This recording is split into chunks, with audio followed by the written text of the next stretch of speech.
السلام علیکم ورحمۃ اللہ وبرکاتہ ان الحمد للہ نحمده ونستعینه ونستغفره ونعوذ باللہ من شرور انفسنا ومن سیئات اعمالنا من يهده الله فلا مضل له ومن يضلله فلا هادي له وأشهد أن لا إله إلا الله وحده لا شريك له وأشهد أن محمدا عبده ورسوله أما بعد فإن خير الحديث كتاب الله وخير الهدي هدي محمد صلى الله عليه وسلم وشر الأمور محدثاتها وكل محدثة بدعة وكل بدعة ضلالة وكل ضلالة في النار فأعوذ بالله السميع العليم من الشيطان الرجيم من همزه ونفخه ونفسه بسم الله الرحمن الرحيم يا أيها الذين آمنوا اتقوا الله حق تقاته ولا تموتن إلا وأنتم مسلمون يا أيها الناس اتقوا ربكم الذي خلقكم من نفس واحدة وخلق منها زوجها وبث منهما رجالا كثيرا ونساء واتقوا الله الذي تساءلون به والأرحام إن الله كان عليكم رقيبا يا أيها الذين آمنوا اتقوا الله وقولوا قولا سديدا يصلح لكم أعمالكم ويغفر لكم ذنوبكم ومن يطع الله ورسوله فقد فاز فوزا عظيما أما بعد أعوذ بالله من الشيطان الرجيم بسم الله الرحمن الرحيم ولقد خلقنا الإنسان ونعلم ما توسوس به نفسه ونحن أقرب إليه من حبل الوريد إذ يتلقى المتلقيان عن اليمين وعن الشمال قعيد ما يلفظ من قول إلا لديه رقيب عتيد وجاء سكرة الموت بالحق ذلك ما كنت منه تحيد ونفخ في الصور ذلك يوم الوعيد وجاءت كل نفس معها سائق وشهيد لقد كنت في غفلة من هذا فكشفنا عنك غطاءك فبصرك اليوم حديد وقال تعالى عز وجل أعوذ بالله من الشيطان الرجيم بسم الله الرحمن الرحيم ولقد آتيناك سبعا من المثاني والقرآن العظيم وقال النبي صلى الله عليه وسلم ألا أخبركم بخير سورة في القرآن قلت بلى يا رسول الله قل اقرأ الحمد لله رب العالمين وقال النبي صلى الله عليه وسلم في حديث صحيح لا صلاة لمن لم يقرأ بفاتحة الكتاب اللهم انفعني بما علمتني وعلمني ما ينفعني وزدني علما رب اشرح لي صدري ويسر لي أمري واحلل عقدة من لساني يفقهوا قولي اللهم رب زدني علما آمين تمام قسم کی تعریف کبریائی بڑائی حمد و ثنا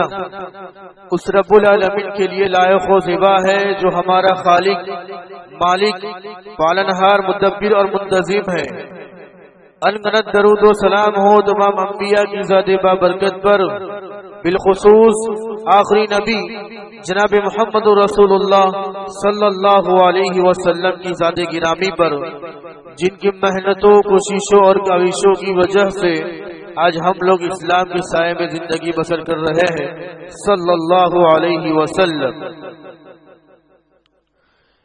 پیارے بزرگوں نوجوان ساتھیوں پیارے بچوں اور خواتین ملت آج کے جمعہ خطبہ میں آپ لوگوں کے سامنے ایک آسان موضوع کو لے کر کھڑا ہوا ہوں. وہ موضوع ہے سورہ فاتحہ کی چند فضیلت. ہم میں سے بیٹھا ہوا ہر شخص سورہ فاتحہ جانتا ہے. سورہ فاتحہ اسے یاد ہوتی ہے. وہ نمازوں کے اندر سورہ فاتحہ پڑھتا ہے. ہر بچہ ہر جوان ہر بزرگ ہر عورت ہر ماں اس سورہ کو اچھی طرح یاد کرتی ہے اور بالکل ذہن میں پتھر کے نقش کی طرح یہ سورہ فاتحہ اسے یاد ہوتی ہے. بہت بڑا فضل ہے اللہ تعالیٰ کا. لیکن میرے بھائیوں کیا کبھی ہم نے سوچا کہ یہ قرآن مجید کی جو سورہ فاتحہ ہر رکعت کے اندر پڑھی جاتی ہے اس کی فضیلتیں کیا ہیں؟ یہ کیوں ہر رکعت کے اندر پڑھی جاتی ہے؟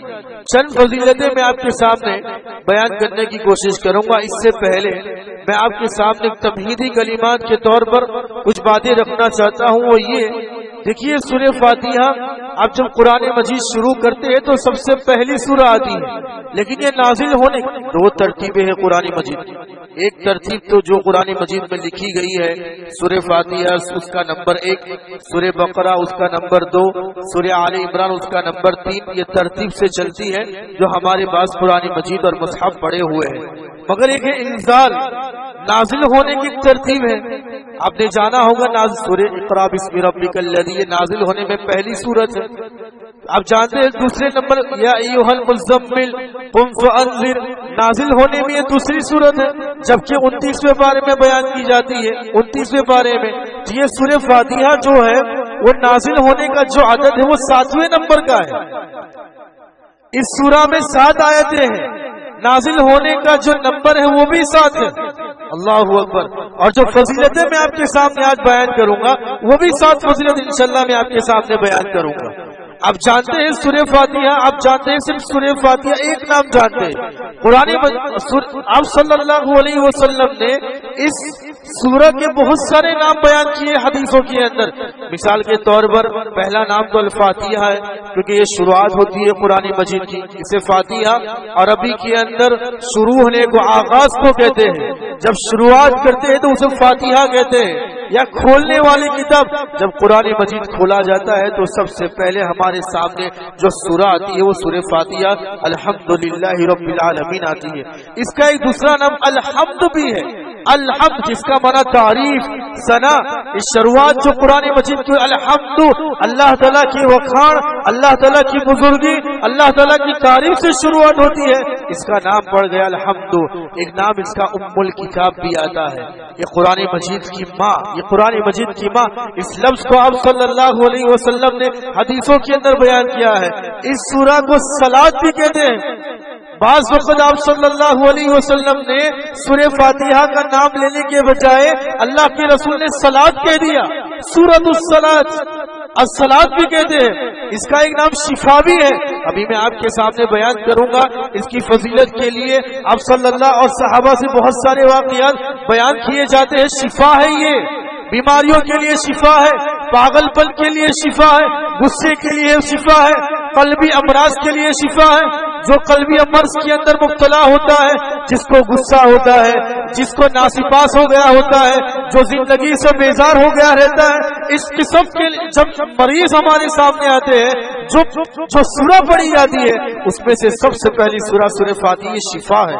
ایک نام اس کا رقیہ ہے، رقیہ جو آپ جانتے ہیں پڑھ کر دم کیا جاتا ہے، آپ سورہ فاتحہ پڑھ کر دم بھی پڑھ سکتے ہیں۔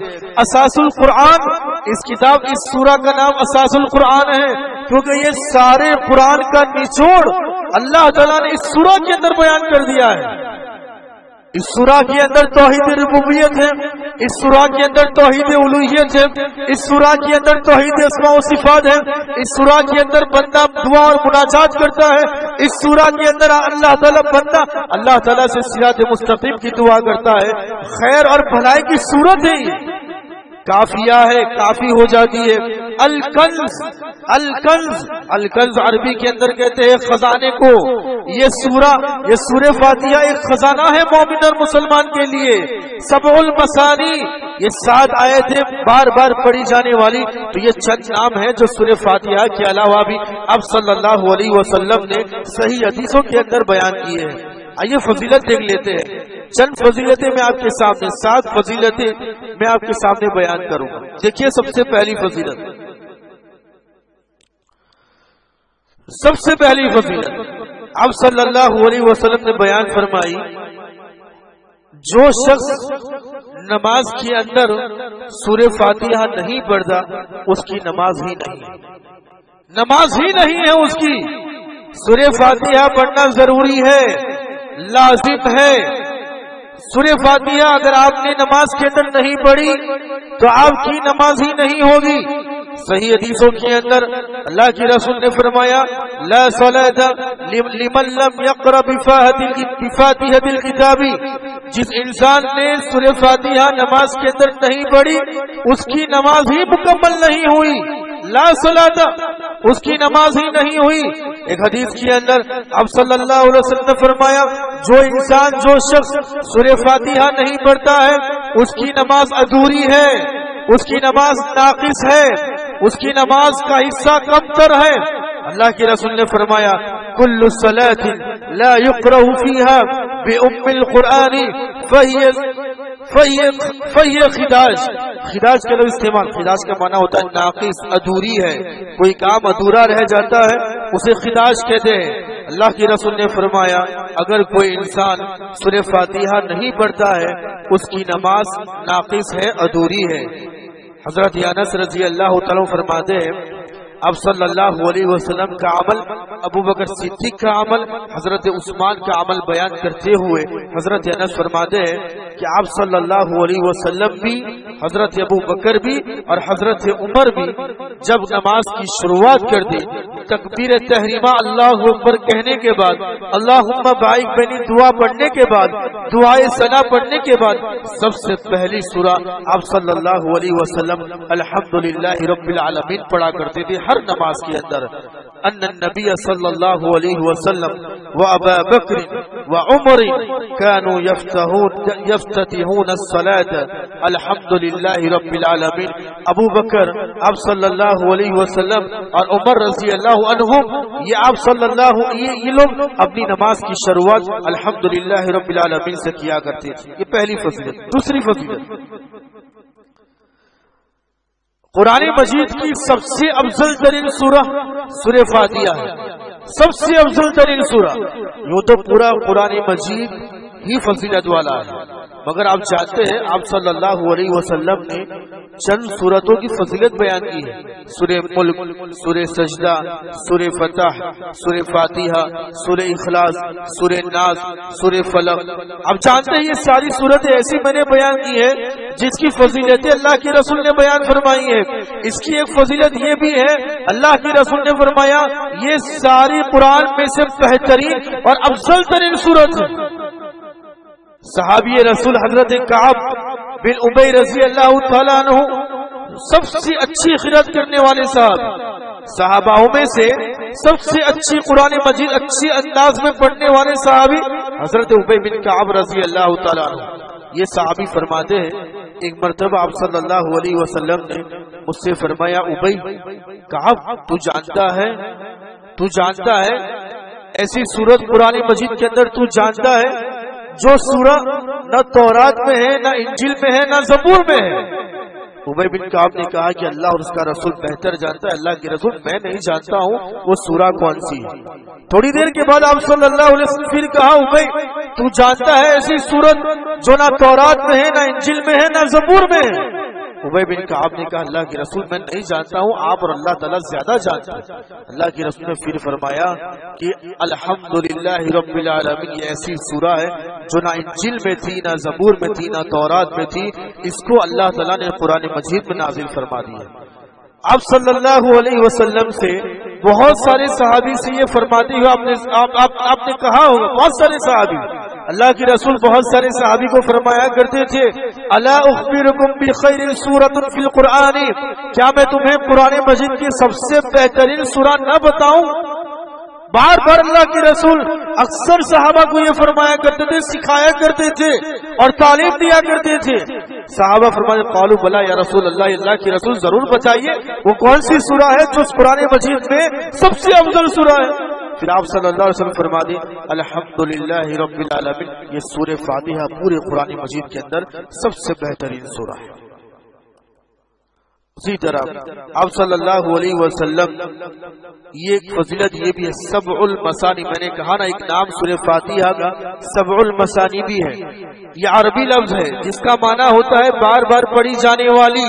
یہ سبع المثانی ہے، یہ بہت مرتبہ پڑھی جاتی ہے، ہر نماز میں پڑھی جاتی ہے۔ یہ اس کا نام سبع المثانی پڑ گیا، اور اس کا نام یہ سبع المثانی قرآن مجید کے اندر بھی اللہ تعالیٰ نے ذکر فرمایا وَلَقَدْ آتَيْنَاكَ سَبْعًا مِنَ الْمَثَانِي وَالْقُرْآنِ الْعَظِيمِ، ہم نے تمہارے پاس 7 بار بار پڑھی جانے والی آیتیں اور قرآن مجید کو اتارا ہے، نازل کیا ہے۔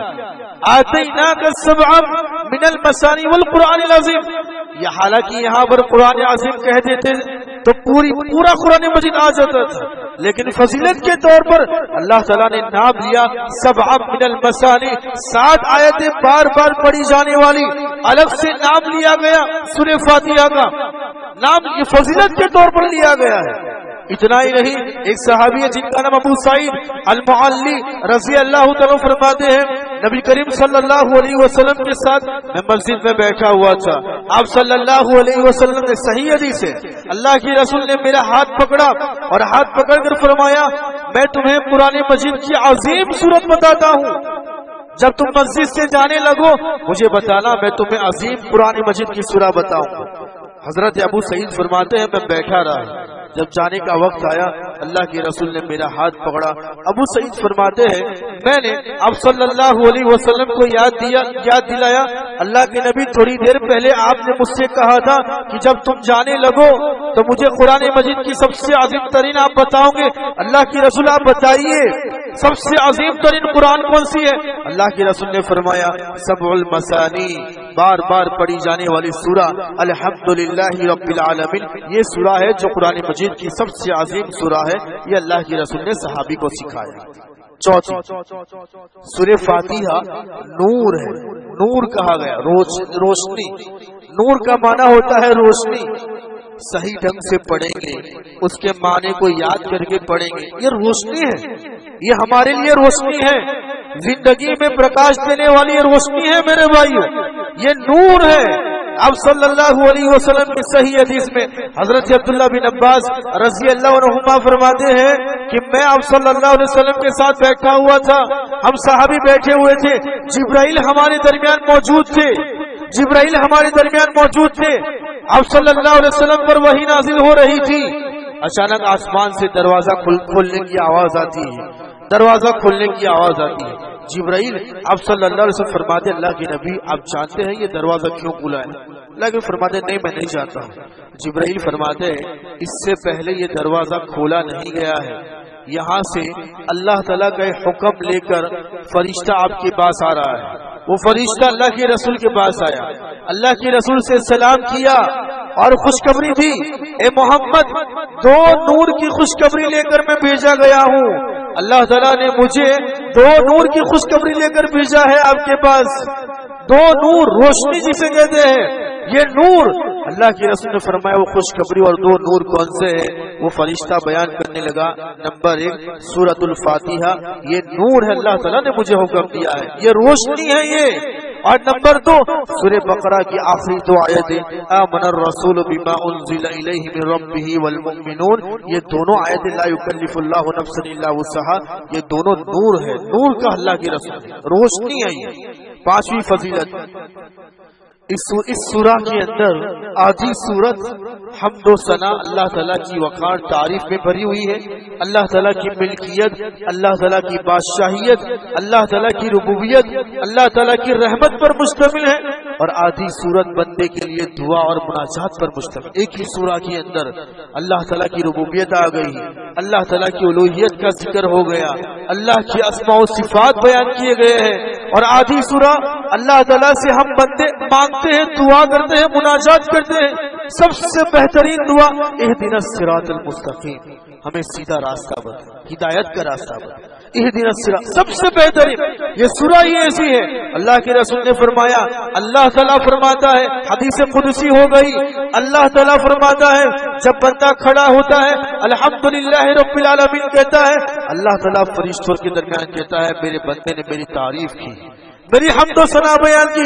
جب بندہ الرحمن الرحیم کہتا ہے تو اللہ تعالیٰ فرشتوں کے درمیان کہتا ہے میرے بندے نے میری بزرگی بیان کی، میری بزرگی اور میری عظمت بیان کی۔ جب بندہ مالک یوم الدین کہتا ہے اللہ تعالیٰ فرشتوں کے درمیان اس بندے کے بارے میں کہتا ہے میرے بندے نے میری ملکیت اور مالکیت کا بیان کیا، میری بادشاہت کا ذکر کیا۔ جب بندہ ایاک نعبد و ایاک نستعین سے آخر تک یہ 4 آیتیں جو ہے وہ بندہ دعائیں کرتا ہے، اللہ تعالیٰ سے مناجات کرتا ہے، پھر اللہ تعالیٰ یہ 4 آیت جب بندہ کہتا ہے فرشتوں سے کہتا ہے اسے جو بھی چاہیے اسے دے دو، میں نے عطا کر دیا اسے، میں نے دے دیا اسے۔ اللہ اکبر، یہ نور ہے، یہ زبردست 2 حصوں میں بانٹ کر اللہ تعالیٰ نے فرمایا۔ 5 اس کی جو فضیلت ہے وہ یہ میں نے کہا نا، یہ پاگل پن کا علاج، غصے کا علاج، ڈر کا علاج. انسان جب قلبی امراض میں داخل ہوتا ہے، ملوث ہوتا ہے، تو وہ دوائیں بھی کام نہیں کرتی. ایسے میں سورہ فاتحہ یہ شفا کا کام کرتی ہے. صحیح واقعہ میں آپ کے سامنے بیان کرتا ہوں. ایک صحابی جن کا نام خارجہ بن سلط رضی اللہ تعالیٰ عنہ فرماتے ہیں کہ میرے چاچا نے مجھ سے واقعہ بیان کیا. میرے چاچا نے مجھے واقعہ بیان کیا. وہ یہ فرماتے ہیں کہ اللہ کے نبی صلی اللہ علیہ وسلم نے ہمیں قبیلے میں عرب کے قبیلے کے پاس بھیجا. ہم گئے ایک سفر میں عرب کے قبیلے کے پاس گئے اور وہاں پر رات ہو گئی اور رات میں ہم نے قیام کیا. وہاں کے لوگ ایک آدمی کے بارے میں سوال لے کر آئے. ایک ایسا آدمی جس کو بیڑیوں سے باندھ کے رکھا تھا. اس نے بڑی دھمال مچا کے رکھی تھی. کسی سے وہ پکڑا نہیں جا رہا تھا.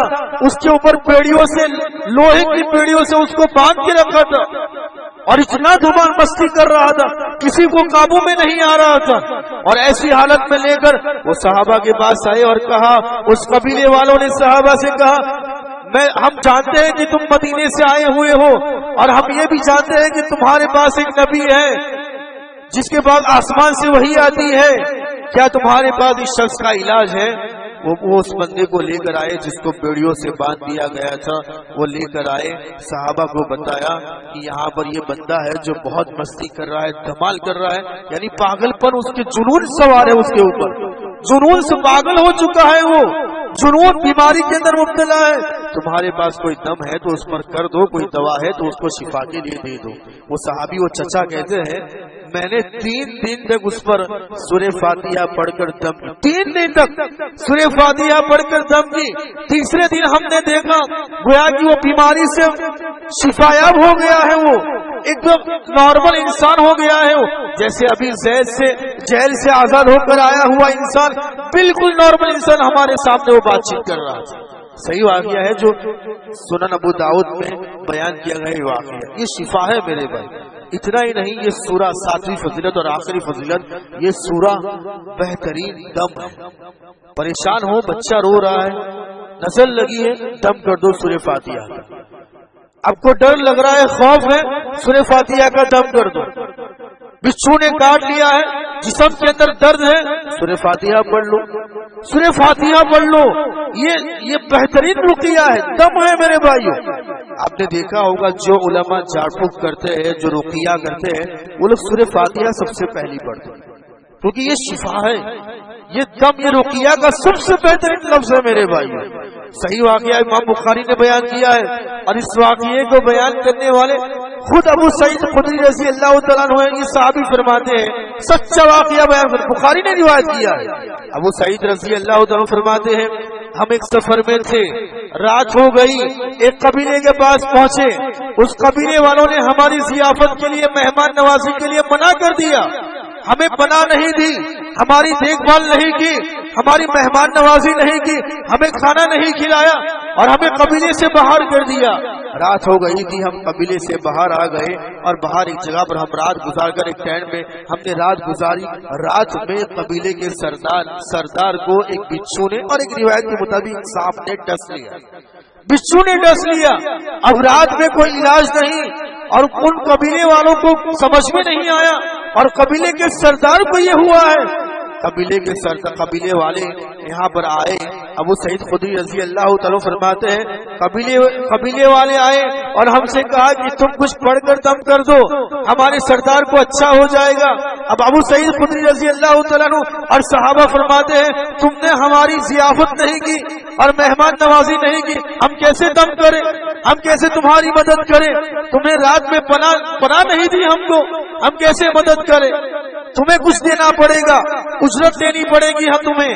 تو وہ لوگ راضی ہو گئے. قبیلے والوں نے کہا کیا اجرت لوگ؟ ہم تمہیں بکریاں دیں گے، بہت ساری بکریاں دیں گے. ابو سعید خدری رضی اللہ تعالیٰ کیونکہ انہوں نے ایسا برتاؤ کیا تھا، اس لیے ان کو نصیحت کے لیے ابو سعید خدری نے شرط رکھی بکریاں دیں گے تمہیں. ابو سعید خدری رضی اللہ تعالیٰ گئے سردار کے پاس، سورہ فاتحہ پڑھی اور دم کر اپنا تھوڑا تھوک، حدیث کے الفاظ تھوڑا سا تھوک اس جہاں پر سانپ اور بچھو نے کاٹ لیا تھا وہاں پر دم کر کے وہاں پر دم کر دی.